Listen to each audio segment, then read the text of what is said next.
the amount of engagement around this, I think, suggests that there's going to need to be a part 2 of I this, agree. which we will Yeah. do. Jared and I have talked about trying to make this a regular thing. So if we don't get to your question tonight, it's not because we don't care about you. It's not because we don't think you asked a good question. It's just because there's a lot of engagement around this. So, we're very grateful for all these. These are amazing questions. This is awesome. I really hope that if you're watching the VOD, I hope that these questions and answers are beneficial to you. I hope that those of you that have been here live are enjoying this and are getting something out of it as well. These have been really fantastic questions. And I also appreciate how respectful everybody has been of others' experiences in chat. I agree. Yeah. I'm going to ask this next one. Go for it.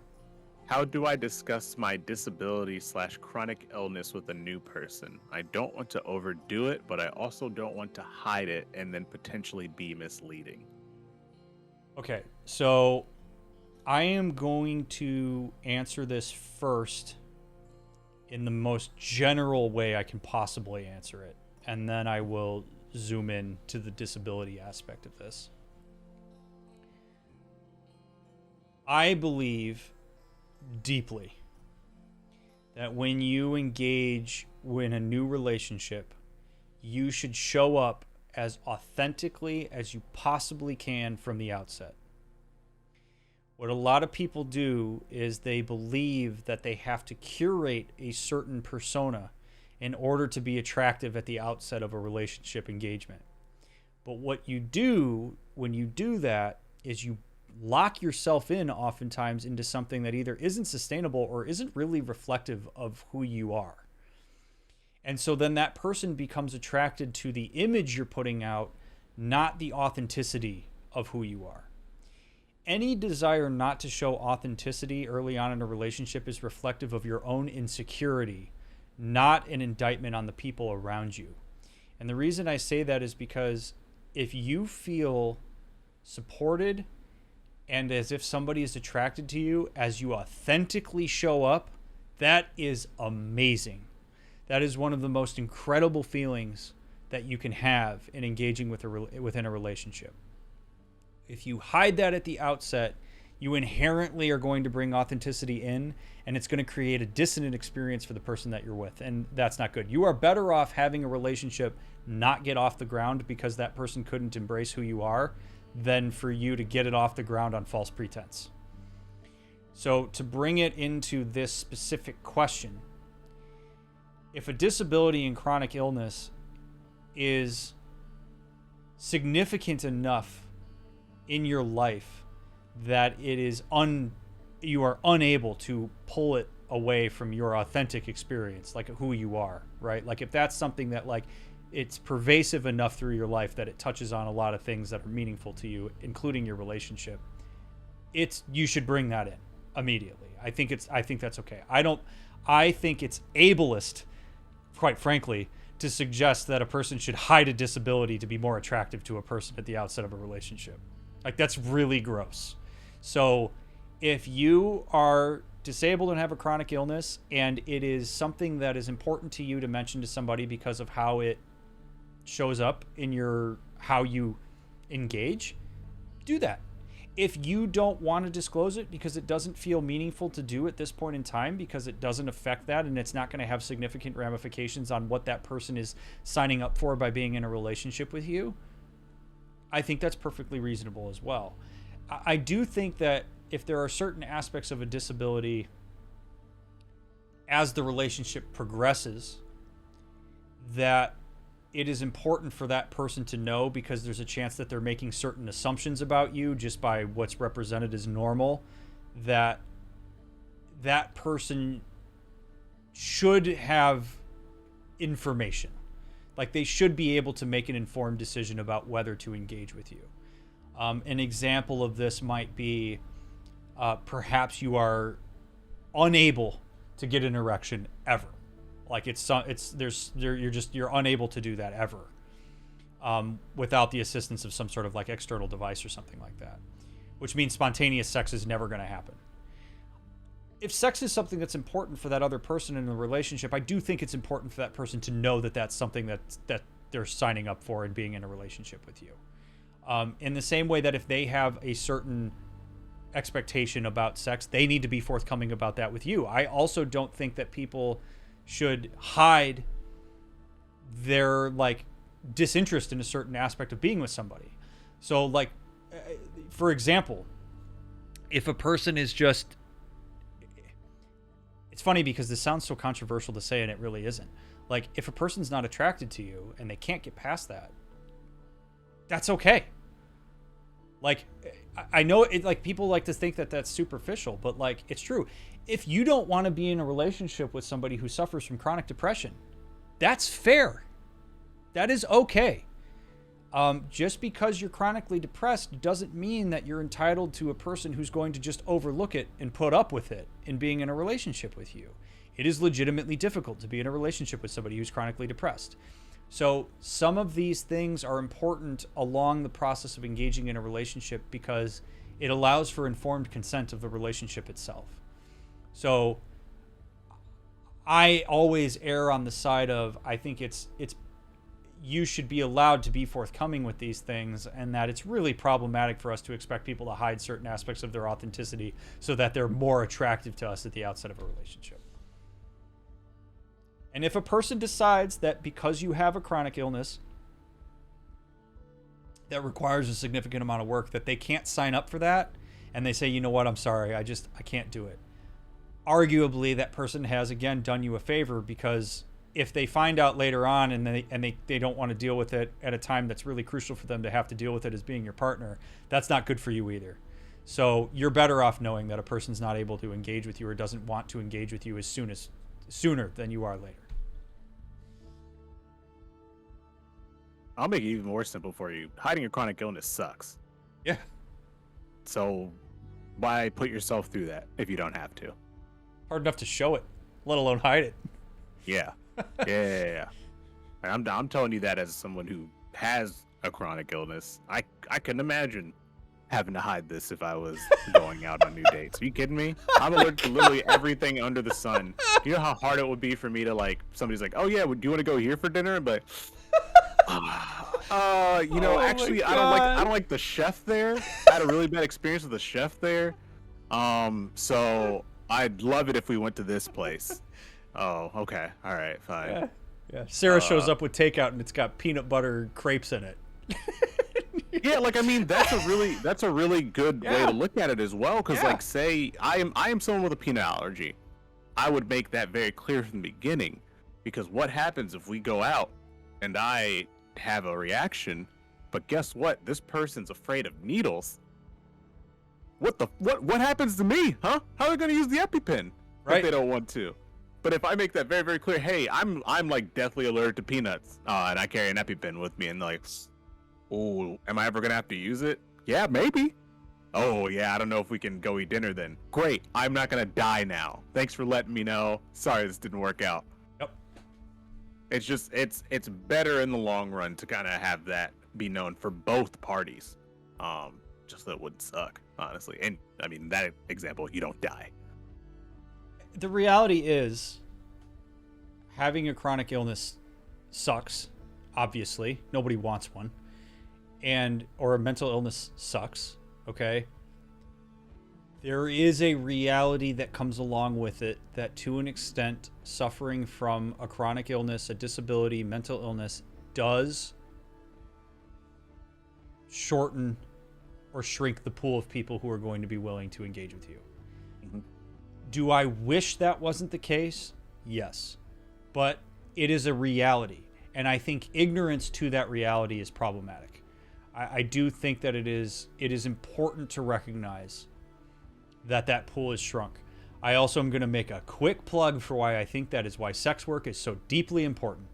Because sex work provides that aspect of what it is to be a human for people who are engaged in sex, for people who maybe don't have a very big pool of folks who would be willing to engage with them sexually.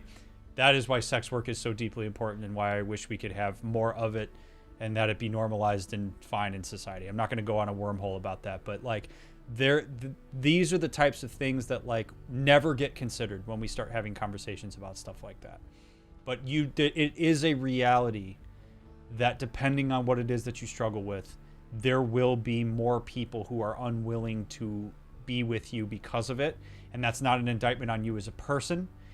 And you're better off with that person asserting that preference and understanding that. Mm-hmm. Yeah. If peanut butter is my favorite thing in the entire world and I can't live without it, then that potentially means I can't date Jared, or I certainly can't eat around him. You know? Yeah, no, I mean, literally one of the reasons why I would have to bring it up is because, like, I mean, I haven't died yet, but like, one of the things I do have to worry about with my peanut allergy is that if my partner eats peanuts, then there is a certain period of time in which I may not be able to kiss said partner. Yeah. And that can be very annoying. And if it is annoying for that person, then that means I cannot be with that person. Yeah. Because I just don't have the patience for something that I don't have any control over being an annoyance. This is not how I'd be able to operate. And so making sure that is very, very clear from the beginning saves me a lot of time and annoyance. And so I just couldn't imagine having to, like, dodge that over and over again. You could literally take the person who I consider to be the hottest person on planet Earth, and I would still be like, hey, just a heads up, allergic to peanuts. Is that going to be a problem? Because if it is, because well, you have shit. to. Yeah, you have to. I got kissed by my girlfriend who ate a chocolate-covered strawberry 15 minutes prior when I was in college, and my tongue swelled and my throat closed. Yeah. Yeah. Got to get it out of the way. Got it. You have to talk about it. Yeah. But enough about allergies. Yeah, right, right. Let's move Allergy Q&A coming soon. We should get an allergist on here. That'd be fun. Are there / what are some red flags to watch for in a relationship that can warn you that a person isn't emotionally ready for a relationship yet? And how do you recommend dealing with coping being ghosted? Okay, so those are two separate questions. I thought I separated those out, but I did not. So let's do the first one. Are there / what are some red flags to watch for in a relationship that can warn you that a person isn't emotionally ready for a relationship yet? I feel like to an extent we've already answered that when we were talking about red flags earlier. I don't know that I have much that I would add to what we talked about earlier. Because, I mean, really, when you see like intense jealousy up front, when you see an unwillingness to validate your emotional experience, isolation, blowing through boundaries, excessive reassurance seeking, those are all things that indicate to me that a person's not necessarily emotionally ready for the relationship. Also, if they overly compare the current relationship to previous relationships and make that a problem for the current relationship, I think that can sometimes mean they're not emotionally ready. But beyond that, I don't have much to add over what we already talked about. I'm more interested in the second question, which is how to cope with being ghosted. Ghosting is a very interesting phenomenon to me because it creates uncertainty. So when you get ghosted, you often don't know why. And what that does is it puts you in a position to fill that gap with your own insecurity. So we often become way more in touch with the things that we perceive to be our own shortcomings or screw-ups than we really should be. Because ghosting is an indictment on the person who ghosted you, not on you. That person didn't have the gall to share with you why they no longer want to engage with you, which is a sign of immaturity. Now, do I believe in ghosting in the midst of like an abusive, like if you go on a date and there's abuse and you ghost the person? Yeah, ghost the shit out of them. Okay, but if we're talking about like a normal circumstance where a person gets ghosted, I think it's very important to shift any energy that you're directing towards your own insecurities that you're using to fill the gap of uncertainty to that person ghosting me as an indictment on them, and I'm gonna move on. Because it wasn't about me, and there's a really good chance that whatever you think it was about you that they ghosted you for is wrong. So it's, to me, it's, you're giving a lot of energy to a person who has shown that they don't want to invest any energy in you, and that's not a worthwhile endeavor. So reframing it for yourself, putting the accountability of that on them, and recognizing that was, they didn't, if they ghosted you, they didn't deserve you in the first place. Ghosting always makes me wonder how we dealt with it when we didn't have cell phones, you know? Yeah, I mean, because all it is conflict aversion. That's all it is. But people, I think people, well, no, I mean, arguably, I think ghosting is both a contributor and a byproduct of a level of distress tolerance that is lower across the board than it has been in the past. I think back in the day, you had to learn how to navigate a situation like that and say why you weren't going to engage anymore, because you couldn't really fall off the face of the earth in the same way that you can now. Although I guess in some ways you could, but like, I think it's just, it's part of the fact that like dating is different now. Dating is, you theoretically are dating like 300 people a night on Tinder when you're swiping through, as opposed to when you actually used to have to go out and engage specifically with a person and cultivate something before they were willing to go out with you. So I think just sort of the inherent disconnection at the outset of a relationship at this point also cultivates ghosting, because it's a lot easier to just bail because there's more pool to move on to. Bit of a counterpoint here. Yeah. I think one of the reasons why ghosting is so difficult to deal with now is actually because in some ways it's harder to fall off the face of the earth, because we put a lot of stuff, say, on social media. So if you get ghosted by someone, but they're still posting on Instagram or they're still sending out tweets, then you know for a fact that that person did not fall off the face of the earth. And then you get put into a place of wondering, why is this person not responding to me? But I think that's a really good thing to kind of touch on in, like, you know, modern day dating. Well, and that's what I mean, though, is that uncertainty, we fill it with our own assumptions. And I think that's really like when this person's saying, how do I cope with it? It's to ensure that you are not filling that gap with your assumptions, that you're instead holding the other person accountable for that decision they made, that you are more likely to be harsher on yourself when you're ghosted than the actual circumstance is harsh, if that makes sense. So, like, you got to be careful of your response to the ghosting. You can control your response to the ghosting. You can't control that you got ghosted. You can control how you frame the fact that you were ghosted. And I think diverting the energy in that direction is better. Because if a person ghosted you, then like chasing after them and trying to figure out why isn't going to do you any good. Like it's just not. That person already didn't, for whatever reason, didn't feel compelled to share that information with you. Yeah, I agree.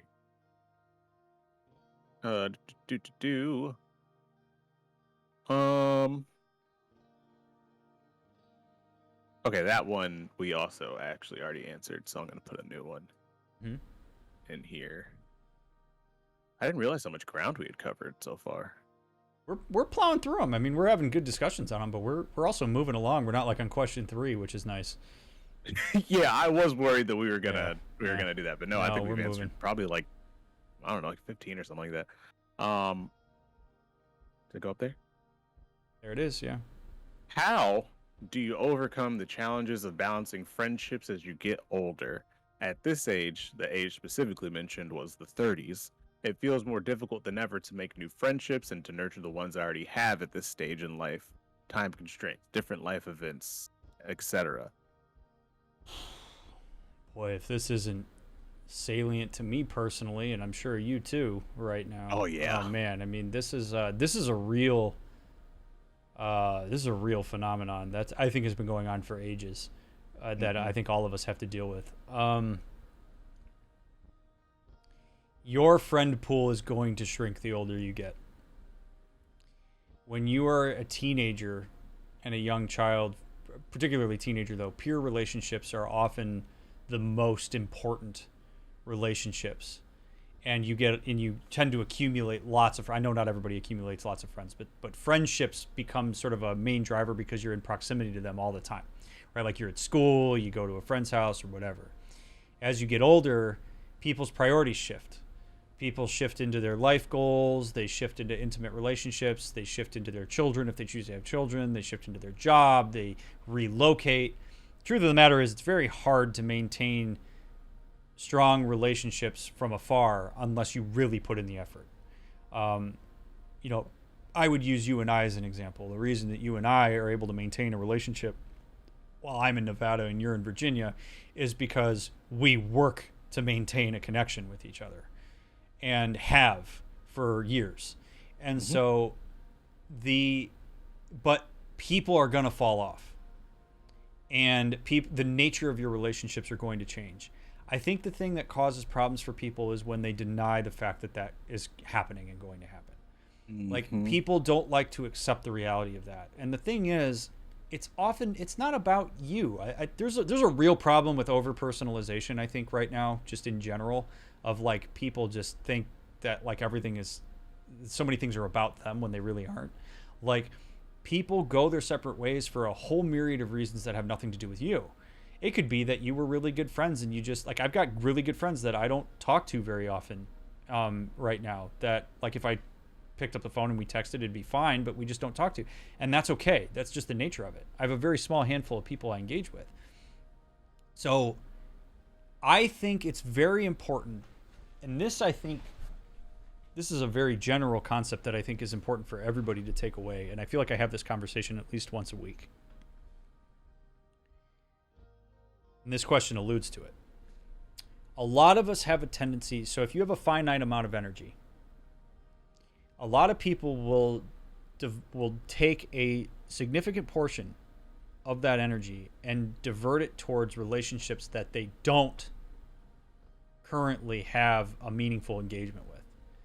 So they will ruminate on relationships that are not currently working well or aren't present. They'll think about friends who are no longer engaging with them. They'll think about family members who maybe aren't making an effort right now. And they divert a ton of that pie over there. And they forget about the relationships that are present. And I am a big believer in flipping that proportion. That you take whatever energy you have and you use that to cultivate the relationships that are there, that are present, that are worthy of your energy. And that you allow the ones that have fallen by the wayside to be in the periphery. And if there are opportunities to re-engage with those folks, you certainly can do it. Or you learn that you've just kind of gone your separate ways and it's no skin off your back. There's a little bit of grief that can go along with that. There are friends that I certainly miss talking to that I used to talk to more regularly. But I've also had to come to accept that, like, I don't have enough time in the day to engage with all of my friends the way that I did when I was in high school. I mean, hell, you and Sean know it's hard enough for me to even engage with you two sometimes. So, so like, I think it's a normal part of development, normal being a word that I don't use very often. And it's something that is part of growing older. And so it's deeply important to divert our energy to cultivating the relationships that are present and meaningful to us, instead of trying to drag the other ones up to that point. Yeah, no, I have so many thoughts on this question. I feel like of all the questions that we've been asked tonight, this is the one that had the most things just kind of rushing to my head. I think it is because it is so relevant to just our experience. Oh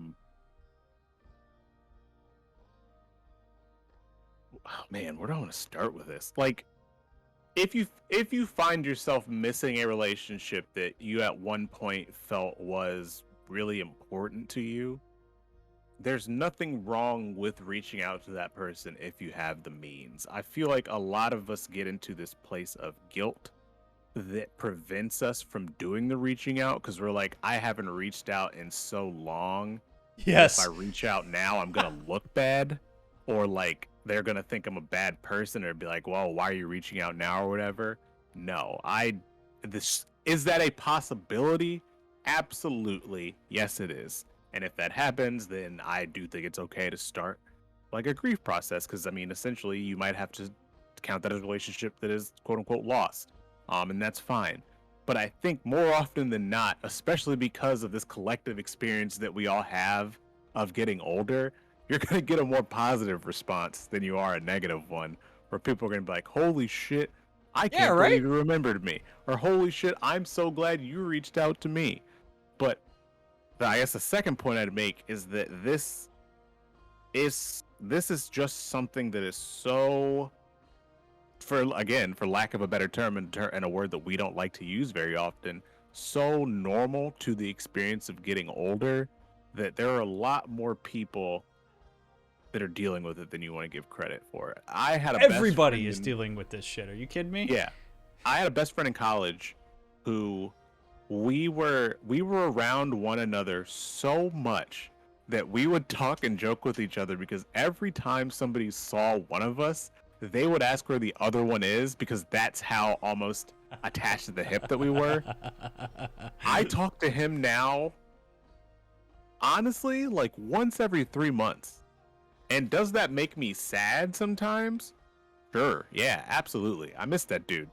I lived with him for, was it 4 years? It was essentially 4 years because, again, I was always at his house when I was a freshman and I had my own damn dorm room. Like, this is a person I spent like literally almost every hour of the day with. And it makes me sad that we don't talk as much. But also, I understand that because we have gotten older and because we have so many more responsibilities than we did when we were 18 years old and just worrying about if we're going to be able to get a 30 rack of natty tonight, like we have to spend time doing other things. That's just how life works. Yep. But when we are able to talk, it's great because we both understand that. And the third point I'd say is that's another really good reframe that you can use if you find yourself being sad about this, is that don't be sad that the relationship isn't as active as it once was. Be happy that that person is doing things in their life. Be happy that they're able to engage in other relationships with other people. Be happy that they had a kid. Be happy that they are getting to spend more time with their family if that's what they're doing. Instead of treating it as like, why am I not talking to this person anymore? That person is living their life, and you should be happy about that because that is somebody that at one point you did care a lot about, and not even at one point you still do apparently care a lot about because you're having these feelings. So just be happy. That's a huge point.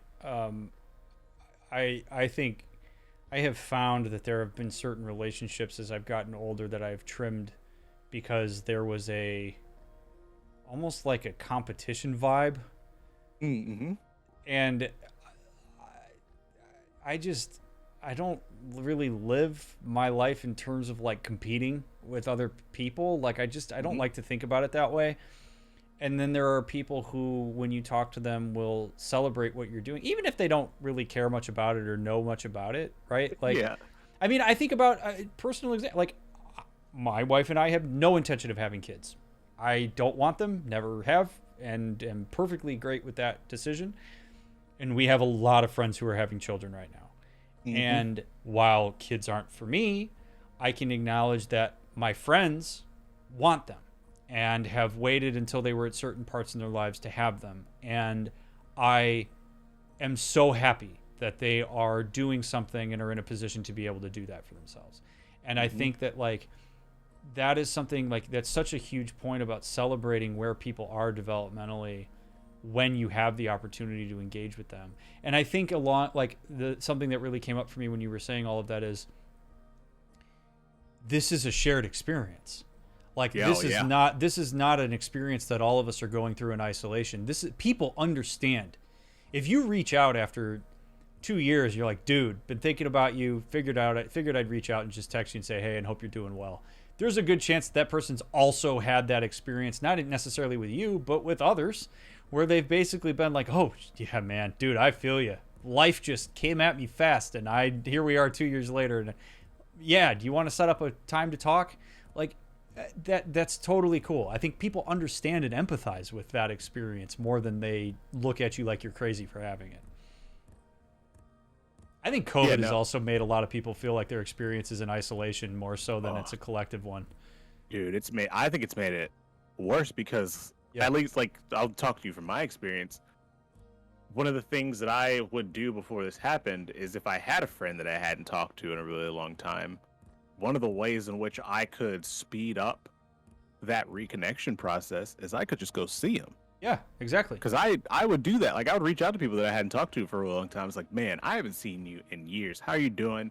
Oh, you live here, not that far, dude. Let's meet halfway. Let's just get a beer. See each other. Let's give each other a hug, and you could accelerate that. Nowadays, I can't do that shit. Like one of the ways I get around it is, dude, you on Discord? We can do a Discord call, or like hell, I'll hop on Zoom. Like that sounds like a really fun thing, and I have done that. I've had some Zoom like dates, I guess, if you will, with people. But yeah, I think COVID's made it significantly totally. harder. Totally. And that's also something that you should be kinder with yourself about, because there's just nothing you can do about it. You have finite time. You have to prioritize your engagements, especially in your 30s. It's just the reality of it. It's just the reality of it. And what's funny is when you talk to people in their 30s or people in their 40s and 50s who have lived through their 30s, they will often tell you that 30s was their favorite decade because that was where they did trim a lot of the fat in their life and really zoomed in and cultivated the relationships that mattered to them and kind of surrounded themselves and found their workable reality. Like that really is a decade where people do that. So we ain't in college anymore. We are not, man. It's weird. Yep. It's weird sometimes. It's weird also how often I think it is weird that I'm not in college because I haven't been in college, like college for 9 years. This year is my 10-year anniversary of my graduation from Purdue, which is just makes me feel sick to my stomach. Okay. No, it does, dude. It's crazy. 10 years ago. That's a decade since I graduated from my undergrad. That's unbelievable to me. Unbelievable. I still remember my first day of freshman year in high school when they said, this is going to go faster than you could ever believe. And I remember thinking, no, it's not. I'm going to be in high school for what feels like forever. And here I am 14 years later. It's crazy, dude. And I don't remember that. I don't remember any I remember I was looking at the ceiling when they said it. That image is forever burned in my mind of what I was looking at when they said that and thinking to myself, no, this is going to take forever. And now here we are. It's nuts. I digress. So. Yeah. How are you feeling? How many more of these do you think you want to I probably got about 15 minutes left in me in the tank. 15 minutes? Okay. Yeah. Right. So however long we need to go on this. And again, I just want to acknowledge if we didn't get to your question, we will do more of these. So you'll have an opportunity to get back in the Discord and get your question answered. I'm going to pop this next one up here. There it goes. At my age, mid-20s, everyone seems to be able to take dating so casually, but I've never been desired by anyone, so I feel like I can't be as casual about things, even as basic as hand-holding or kissing. How do I try to get into dating so late when all my peers have been practicing and have literal years more experience? Stop comparing yourself. That's first and foremost. Comparison that gets transferred into judgment never is good. If you really want to use comparison in an effective way, use comparison to be curious, to engage with your friends about maybe what they've learned, things that they've done that they consider to be successful, like if you want to have an engagement through comparison. Your experience is your experience. Comparing it to others is just, all it's going to do is just drive you into a really nasty wormhole. So I think what happens is people overly load expectations into these things. I'm going to tell you what, the first kiss, no matter who it's with, is always a mess. First time you have sex with somebody is generally a mess because you have to figure each other out. There is no, I mean, every once in a while there is, because I know there's going to be somebody in chat that's like, no, the first time we made out, it was like the greatest thing ever. Like, I understand that people have good experiences at the outset, but like learning people in relationships and engaging in relationships is a complicated endeavor. And so if you want to talk to friends who have successful relationships about things that they've learned and tips that they might have, you can certainly do that. But I think it's important to create realistic expectations for yourself. Your next relationship doesn't have to be the last one. If you assume that because you haven't had a relationship up until this point, that you're going to have very few opportunities going forward, you're going to use desperation as the driver in a relationship that you engage with. And desperation is a terrible driver of the bus. Because you will start to, and there's a reason why. It's not just the surface level. People go, desperation's not attractive. No, it's more than that. Desperation, when that's the driver, leads to a breakdown in boundaries. It also leads to a breakdown in expectation. When people are desperate, they will lower their standards and they will create a bunch of events and circumstances that are not healthy for them. and they won't pay attention to things they should pay attention to. Your journey is your journey. I guarantee you, you're not the only person in the world in your mid-20s who hasn't had a relationship. I've known people that didn't have sex for the first time until they were in their 30s. There is no timeline on these things. That is important. Can it be a bummer that you didn't have sex when you were in your teens and your 20s? Sure, you can be bummed about that, but it doesn't mean that like you're screwed forever. So I think everybody has to come to terms with like where we are in the present moment, and that is what you're currently working with, and that you can control a lot more than you think you can control in a given moment. And that includes how you frame relationships and the types of behaviors you use to engage with them. If you really feel lost and you really need some guidance, and there's not a lot of people in your life that you can trust, I'm going to give another plug for a therapist, because a therapist can learn more about your experiences that have led up until that point. They can get an idea of where your values are. They can get a sense of what are things that they can help educate you on as it relates to relationships and physical intimacy. And they can really help you get set up for success. I think it's okay to, honestly, I think it's okay to disclose to a person that you're engaging with that like, hey, I'm new at this. And there are some, because what some people will do is they will try to act like they know what they're doing when they don't know what they're doing. And that creates a whole lot of problems too, because then that person's going to interact with you as if you do know what you're doing, and then they're going to be like, what is going on? As opposed to if you just vulnerably say, look, hey, I haven't had many relationships, and I'm really glad to be able to have the opportunity to engage with you, and I would appreciate some patience as I figure this out. And, you know, you're willing to help me figure this out. You might be surprised at how desirable that is for some people. So I think comparison needs to be moved to either inspiration or curiosity, and it needs to be moved away from judgment, and that you focus on your experience and what you can control, not what other people are doing. If I paid attention to what other people are doing, I'd have 2 kids right now and would have got married when I was 20. So, and that would be terrible.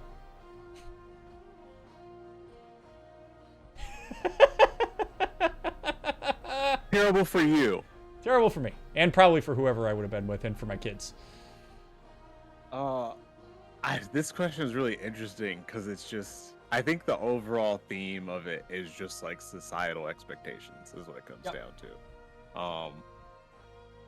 Because that's like I feel like every time I parse out a piece of this question, I just go to immediately like, oh, this is what society expects me to think.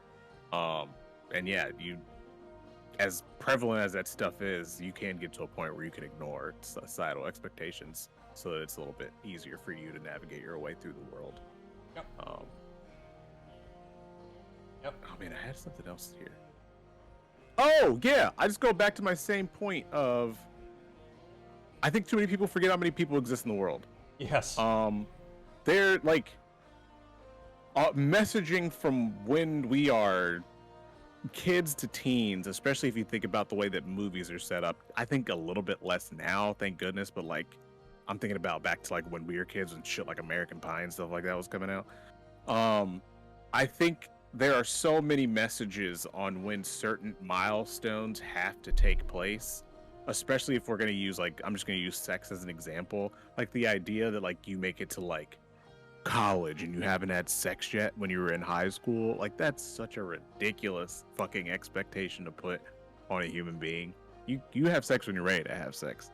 And so it's just this like idea that this is the normal place to do it needs to go out the door. And also you're going to find more people that are going to have your experience than I think that you think you are. Yeah. With like the literal years more experience, there's going to be so many people who have literal exact same amount of experience as you.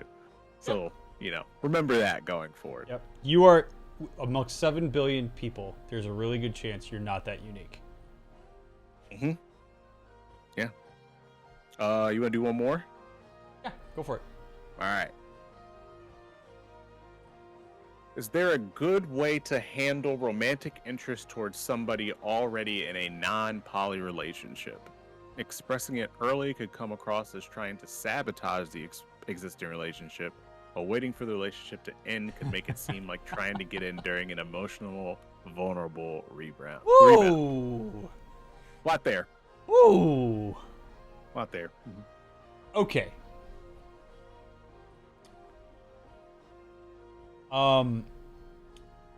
It is okay to be attracted to somebody who is in a bounded relationship. That's okay. However, if that attraction to a person who is in a committed relationship leads to a unbalanced dynamic where there is more that a person is pushing for covertly that the other person is inherently not consenting to by virtue of being in a committed relationship, you have to be careful, and I would argue you have to disclose it if you are going to continue to engage with that person. So, because that person needs to be informed about the nature of their relationship to you. If they perceive you as a platonic friend and you are not perceiving them in that way, they deserve to know that. Not because you're going to look, if you saying that you're interested or attracted to a person who's in a committed relationship is going to sabotage their relationship, there's problems in that person's relationship. Like, it's an indictment on that person's relationship. By disclosing that you're interested in somebody, if that person decides to end their relationship and pursue you, that's their choice. That you didn't do that. All you did was disclose what you should disclose, which is I'm interested in you, and it's precluding me from being able to see you as purely as a friend. And now, if you disclose that, the person says, "Hey, then I don't know that we can engage because this relationship is really meaningful to me. It's something that I'm committed to. I'm not interested in pursuing a relationship with you, and I'm not comfortable being around you if that's how you feel about me." That is their right, and that is a boundary that you have to respect. The fact that, like, if you wait for the relationship to end and it seems like an emotionally vulnerable rebound, well, that's for the other person to decide if that's how they perceive it. That's not for you to intercept. You don't get to police other people's perceptions and boundaries. So if you, after a person ends their relationship, if you disclose to them, "Hey, just so you know, I've been interested in you for a long time. And I'm not trying to push this on you right now because I know you're just coming out of the relationship, but just wanted you to know that I'm interested. If you ever get to a point where you would be interested, then go for it." If you use that and you're opportunistic about it because you're trying to leverage their emotional vulnerability in your favor, I would argue that's not good. But this is why I think if that's something that's going on for a long period of time while you're engaging with them, they should know about it. Because if they do end their relationship and then they grieve it and they process it however they need to and they know you're still interested, maybe they pursue you. Maybe they don't. But again, in the same way that people aren't entitled to you, you aren't entitled to other people. Just because you are interested in somebody and attracted to them doesn't mean they have to reciprocate it. And if they choose not to and they choose to set a boundary as a result, that's fine. Also, you can set a boundary. If you're attracted to that person and it's impossible for you to see them as a friend and they're telling you that that's what they need from you and you just can't do it, you can tell them, then I can't engage with you any further because I'm interested in you in a way that is not, I can't get on board with you only seeing me as a friend. You are well within your rights to set that boundary as well. But be mindful not to create perceptions and boundaries for people. People need to do that on their own instead of you policing it for them. Yeah, I would say you don't necessarily have to disclose unless it's starting to impact the way in which you correct interact with that person. Yeah, no, I completely agree. Completely agree.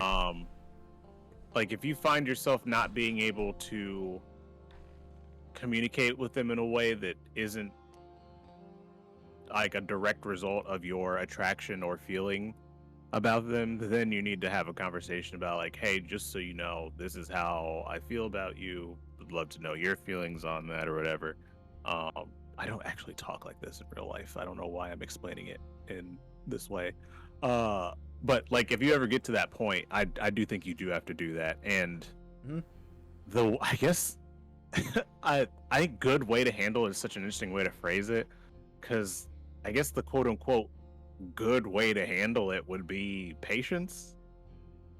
Like if it is somebody that you truly do want to pursue, but they are in a relationship where it is not one that is considered poly, then you kind of just have to wait and see if an opportunity comes up in which you can pursue a relationship with them. I mean, that is the quote unquote like good way to do it. A bad way to do it would be trying to force your way into getting that relationship to end, I would say. It's certainly well within your right to do it, but I would argue you shouldn't, if you will. I don't, I really think that if a person's disclosure of interest leads to a person ending their relationship. Oh no, I'm on board with you there. Okay.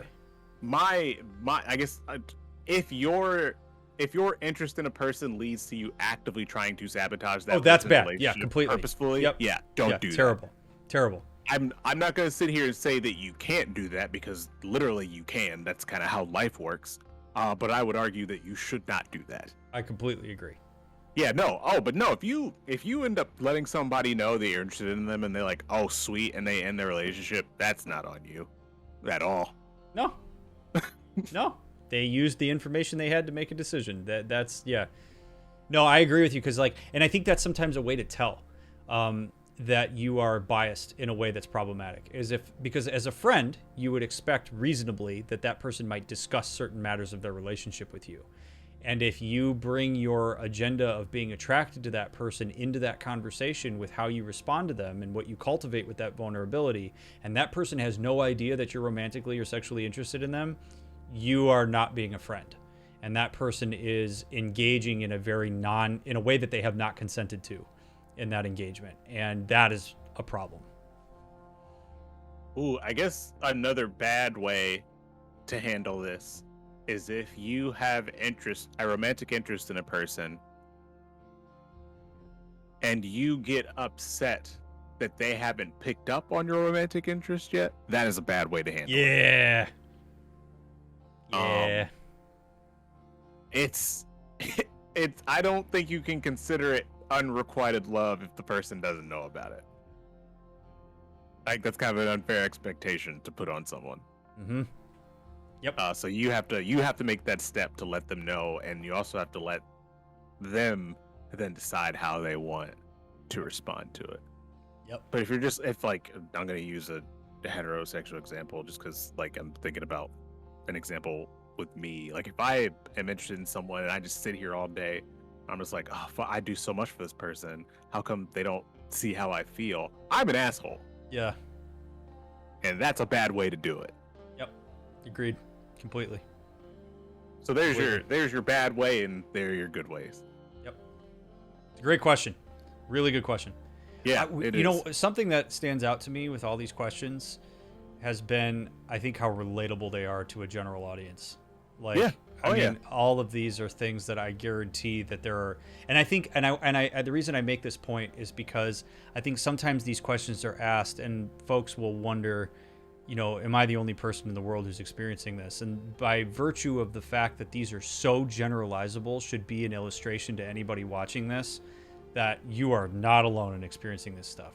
I mean, hell, mine and Jared's ability to answer these questions should show you that this is something that has been thought about intricately by many people. I saw only one of these questions really ahead of time that was asked today. All of the rest I've answered on the fly. So these are questions that are not as unique as you may think they are, and it's why it's so important for them to be asked and for us to do stuff like this, because we can all learn from these types of things. Mm-hmm. Yeah, I'd agree. I mean, as I think about it, I feel like there are a lot more questions in here that I would see talking with friends than I would necessarily see brought up in therapy, if that makes sense. Yeah.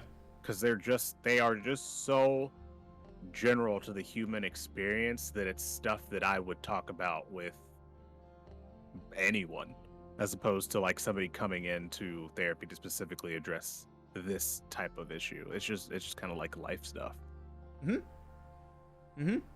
then life stuff is inherently also what gets talked about in therapy. So it all works out. Sure. I will say, and I'm going to say this as a way to toot our horn a little bit here.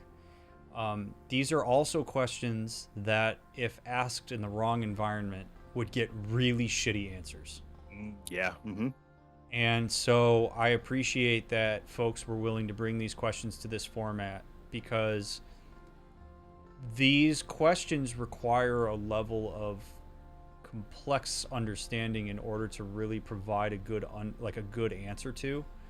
And I am always weary of anybody who gives an immensely oversimplified answer that's purely from their own personal experience to questions that are as complex as these. So this is why I do what I do. I say I because Jared does not stream about mental health. This is a unique context. But why I do what I do is to make sure that people have access to good information that is not just from personal experience, but instead more informed from theory and research and experience being a licensed professional in this field. And so I hope that if this was helpful to you, that you all will, tell people about it. If you've been watching the VOD for this, I am glad that you watched it. Thank you for making it all the way to the end.